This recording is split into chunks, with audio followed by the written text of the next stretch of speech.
Thank you, Sages, for allowing us to present our research today. We will be talking about automatic training of laparoscopic suturing. So we have no disclosures today. One person on our team does have disclosures listed here. And so the motivation for our study today, minimally invasive surgeons require these extra skills that are outside of open surgery. They have to learn to work in an ergonomically challenging environment and learn to work with less physical feedback.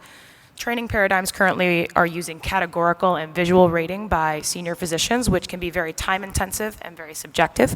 So we want to move away from this training paradigm. Our primary objectives today are to validate a laparoscopic box trainer that we created specifically for pediatrics.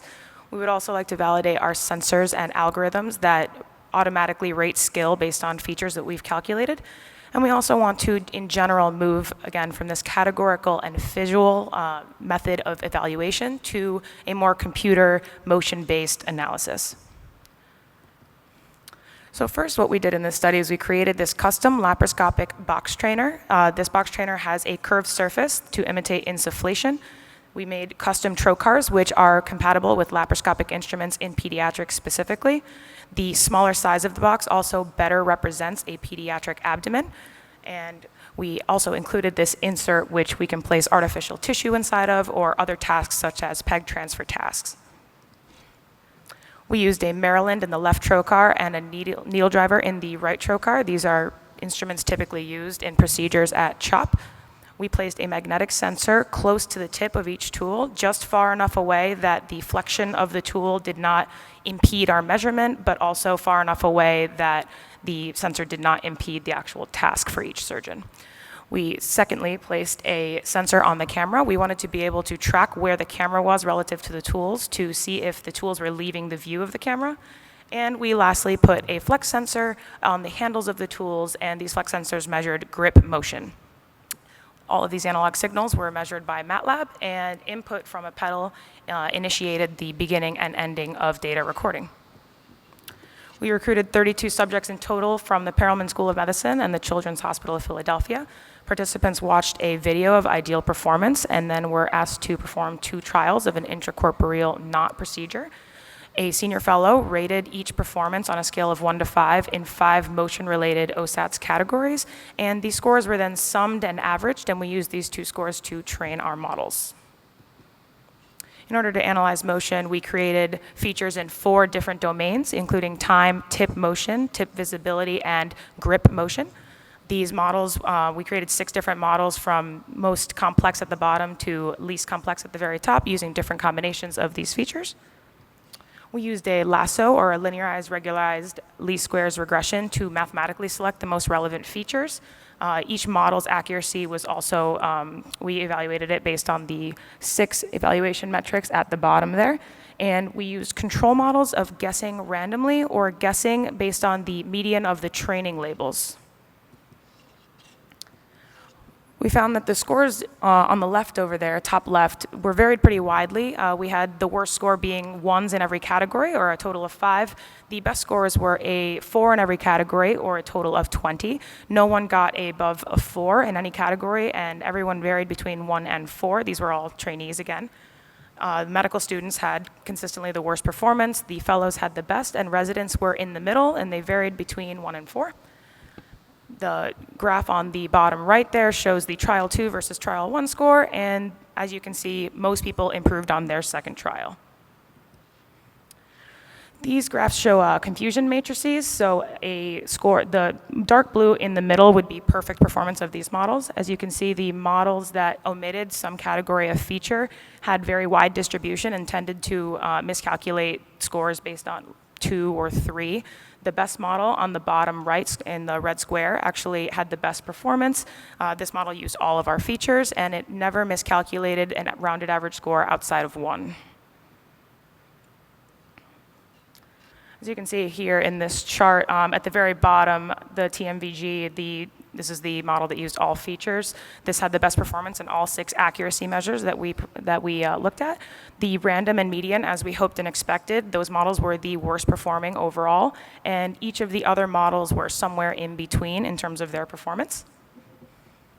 The final model chose 87 total features. Surprisingly, time was not represented in this final feature set.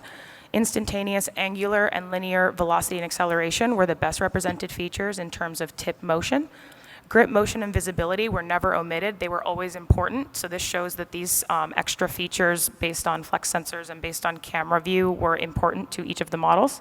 Maryland grip velocity and needle grip acceleration were also very important to each of the models. They were always selected. And finally, the features that were selected tended to look at the ratio between the values of the needle driver and the Maryland as opposed to the individual values, showing that there's some information in looking at the use of the left hand versus the right hand.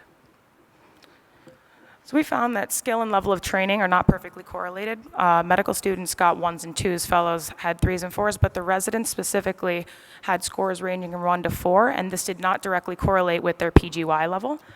Most performances were improved on the second performance. The model that used only time and tip motion had the worst performance, and it improved when we added the grip and the visibility to this model. Each of the features selected, most importantly, had some sort of physical explanation that we could come up with for why they were selected. For example, the angular velocity and acceleration, they were usually in directions that are ergonomically more challenging to the trainee. The angular path length was related to the amount of volume that each trainee actually used in their procedure. So the implications of this is that we want to ease the burden on senior physicians. We want to increase the level of feedback that each of these surgeons is receiving every time they perform the task. We want them to get a more detailed response from the system, telling them exactly what motions they should be fixing, as opposed to a general, you need to be less erratic type feedback. And we want to move, again, away from this human rater-based system and towards a more specific system of rating.